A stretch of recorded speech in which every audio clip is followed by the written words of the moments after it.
Episódio 13, o show está prestes a começar. Passamos toda a madrugada na masmorra. Dessa vez, eu não estava sozinho. A presença de Velv alterava completamente a forma como eu me movia. Antes, eu podia atravessar os túneis com agilidade, caçando monstros conforme minha conveniência e eliminando ameaças com precisão cirúrgica. Agora, era diferente.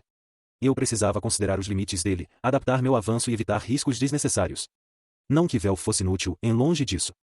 Seu manejo com a espada era firme e ele tinha boa leitura de combate, mesmo não sendo um guerreiro de ofício. Era visível que ele havia treinado, e sua determinação não faltava. Ainda assim, os andares intermediários exigiam mais do que coragem. Avançávamos com método. Ele seguia atrás de mim, atento aos meus sinais. Em cada corredor, eu indicava a posição dos inimigos antes que surgissem. Usava meu faro e audição ampliados para detectar emboscadas e criava rotas seguras de movimentação. A prioridade não era o rendimento. Era o aprendizado. Velv precisava entender o ritmo da dungeon, como os monstros reagiam, onde surgiam, e como funcionavam os intervalos entre os grupos. Mesmo que eu pudesse guiar com precisão, era necessário que ele começasse a perceber isso sozinho. Então, quando possível, eu recuava e o deixava assumir a linha de frente. Aguenta aí, ele dizia, limpando o suor da testa depois de derrotar um War Shadow. Esses bichos são mais rápidos do que eu lembrava. E esses são só os 12 primeiros andares, respondi. Mais para baixo, eles vêm em grupos e com mais força. Maravilha. Mal posso esperar. O tom era de ironia, mas os olhos dele brilhavam com o desafio. Quando ele errava, eu corrigia. Quando hesitava, eu forçava. Quando se destacava, eu deixava claro. Era um processo. Não tínhamos pressa. Com o tempo, ele começou a entender o fluxo da dungeon. Percebeu quando era o momento certo de atacar ou recuar, a distância ideal para o segundo golpe e como usar o ambiente ao seu favor. A cada embate vencido, coletávamos os cristais. Não era um dia de grandes ganhos, mas não estávamos ali por lucro. Era treino. Era construção. Quando a mana começou a cair e a exaustão começou a pesar, recuamos.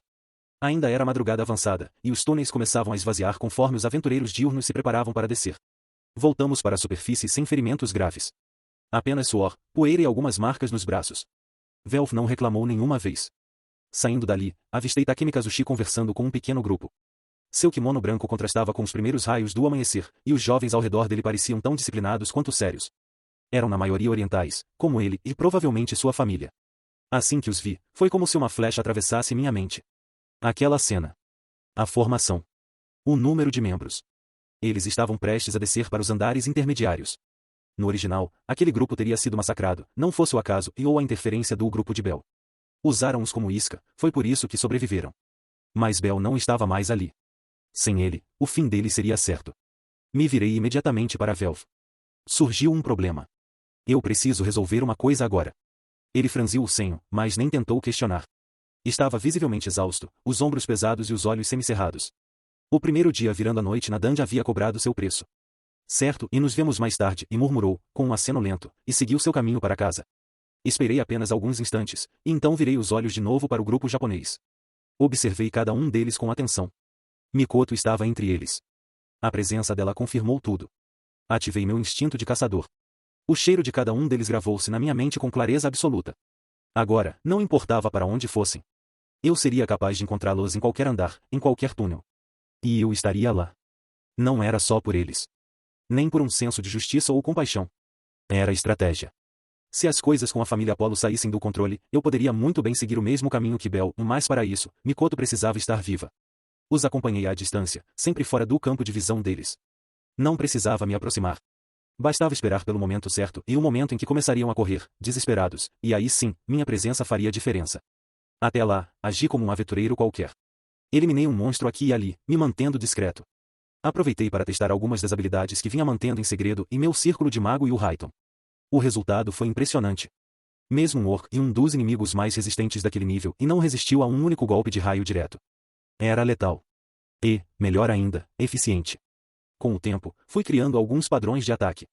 Combinações de cortes rápidos com conjurações instantâneas. Fluía naturalmente, como uma dança precisa entre espada e magia. Tudo estava sob controle. Tranquilo. Até que, de repente, senti o cheiro deles ficando mais forte. Estavam se aproximando, correndo. Era a hora. Segui na direção do cheiro com passos decididos, e logo os vi. O maior do grupo, provavelmente Ouka, carregava uma garota inconsciente nas costas. Ela estava gravemente ferida, pálida, sangrando. Os outros também traziam arranhões, cortes e hematomas, e o grupo inteiro estava desgastado. E atrás deles. Uma matilha de cães do inferno. Grandes. Rápidos. Vorazes. Mais de 20. Saltei entre eles sem pensar duas vezes. Deixem comigo, e murmurei, com um sorriso frio, erguendo minha espada curta. Os monstros rosnaram e avançaram. Para mim, eram apenas formigas. A primeira cabeça caiu com um único golpe. Depois outra. E outra. Movimentos limpos, rápidos, fatais. Cortei garganta, perfurei crânio, rasguei peito. Cada ataque era eficiente, direto ao ponto. E quando algum se aproximava demais, o raio respondia, e rajadas elétricas crepitavam nos meus dedos e atravessavam os corpos inimigos como lanças de pura energia. Menos de 30 segundos depois, o último cão do inferno caiu. Todos mortos. E eu, ileso. O silêncio que se seguiu foi denso. Apenas o som dos corpos dos monstros colapsando no chão ecoava pela câmara escura da masmorra. O grupo japonês me olhava em choque. Ninguém dizia nada de imediato. Ouka parecia tentar entender o que acabará de acontecer, ainda ofegante, enquanto a garota ferida em suas costas gemia abaixo. Mikoto, olhos arregalados, me fitava como se visse um fantasma. Quem é você? Perguntou um dos rapazes, com hesitação na voz. Guardei a espada e tirei uma poção do bolso lateral da túnica. Me aproximei sem pressa e entreguei diretamente nas mãos de Ouka. Dei isso a ela. Vai estabilizar os ferimentos.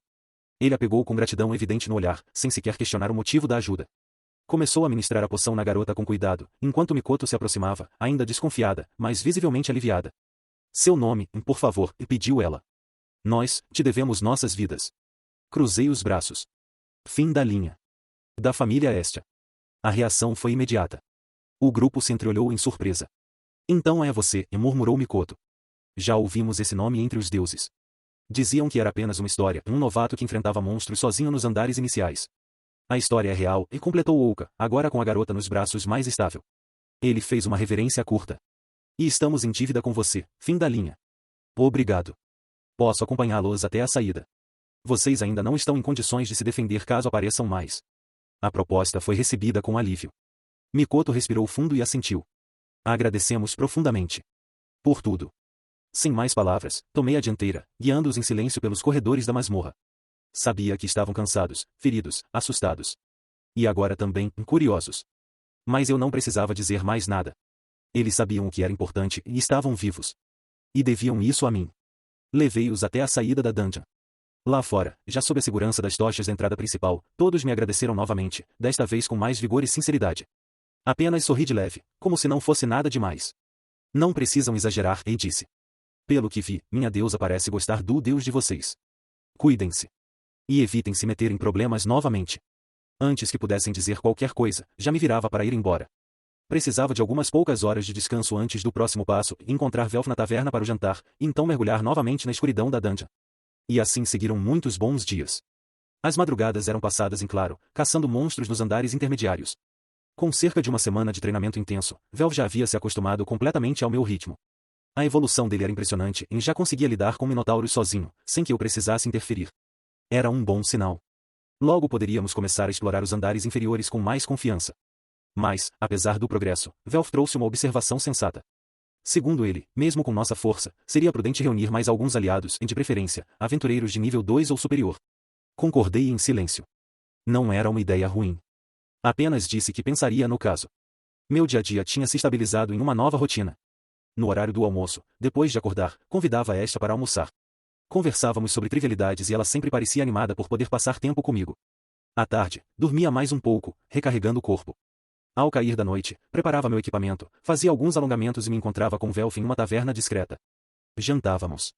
Depois, entrávamos na dungeon. Era simples. Direto. E eficiente. Mas em uma dessas noites, enquanto jantávamos como sempre fazíamos, o momento que eu tanto aguardava finalmente chegou. Enquanto saboreava o jantar ao lado de Velf, o clima estava descontraído, entre comentários sobre armas, monstros e as últimas noites na dungeon. A conversa, no entanto, foi interrompida quando um aventureiro da família Apollo, de estatura baixa e expressão arrogante, aproximou-se da mesa. Então você é o tal fim da linha? Disse com um tom carregado de deboche. Aposto que essa história de quebrar o recorde da princesa da espada é uma mentira. Deve explorar a dungeon há anos, enganando todo mundo para se fazer de prodígio. Velf franziu o senho, mas permaneceu em silêncio, observando. É claro que é verdade, sua deusa é aquela baixinha e nu. O homem não terminou a frase. Fim da linha se levantou de repente, o movimento quase derrubando a cadeira. Seu punho fechou-se e o soco atingiu o nariz do provocador com um estalo seco, arrancando um gemido e o fazendo cambalear para trás. O salão da taverna silenciou. Fim da linha lançou um olhar frio para os demais membros da família Apollo que estavam próximos. Se tiverem um problema comigo, podem falar o quanto quiserem. Sua voz soou firme, sem elevar o tom. Mas jamais citem o nome da minha deusa outra vez. Sem esperar resposta, virou-se e deixou o local, seguido por Velv. Aquela madrugada foi passada como tantas outras, caçando monstros na dungeon até o amanhecer. Quando retornaram à superfície, duas figuras aguardavam próximas ao portão, em Daphne e Cassandra, ambas da família Apollo. Você é o fim da linha? Perguntou Daphne, dando um passo à frente. Ele assentiu, mantendo a expressão neutra. Temos algo para você, disse Cassandra, entregando um pergaminho selado. É um convite para o banquete da nossa família. Fim da linha pegou o convite e fez uma breve reverência com a cabeça. Agradeço a consideração.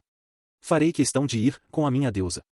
Sem mais palavras, guardou o pergaminho e seguiu seu caminho.